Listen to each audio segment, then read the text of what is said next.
আসসালামু আলাইকুম বন্ধুরা, আমরা একটা পিকনিকের আয়োজন করছি। আচ্ছা, আসছিলাম কক্সবাজার ভ্রমণে, বান্দরবান সহ বিভিন্ন স্পটে ঘুরেছি। তো আমাদের পিকনিকের আয়োজনে মধ্যাহ্নভোজের আয়োজন চলছে এখন, যে সবাই আমরা একসাথে এভাবে একটা মনোরম পরিবেশে বসে ঝাউ বাগানের পাশে খাওয়া দাওয়া করছি। তো আশা করছি যে আমাদের এই আয়োজনগুলো আপনাদের ভালো লাগবে। ব্যতিক্রম সামাজিক উন্নয়নের পক্ষ থেকে আসলে এই আয়োজনটি করা হয় প্রতি বছরই। গত বছর গিয়েছিলাম সিলেটে, আর এবার আসছি কক্সবাজার।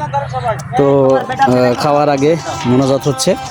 তো সকলের ভ্রমণে যেন কোনো অসুবিধা না হয়, সেই দোয়া করে আমাদের জন্য দোয়া করতেছেন আমার এক চাচা। তো যাই হোক, আমাদের এই ভিডিওটা কেমন লাগলো, যদি ভালো লাগে অবশ্যই লাইক কমেন্ট শেয়ার করে পাশে থাকবেন। আরও বিভিন্ন স্পট আমরা যাব, মহেশখালী যাব, আরও অনেকটা জায়গা বাকি আছে। আগামীকালকেও থাকবো আমরা কক্সবাজার। তো আপনাদেরকে সেই প্রত্যাশা ব্যক্ত করে আজকের মতো ভিডিওটি শেষ করছি। সবাই ভালো থাকবেন, আল্লাহ হাফেজ।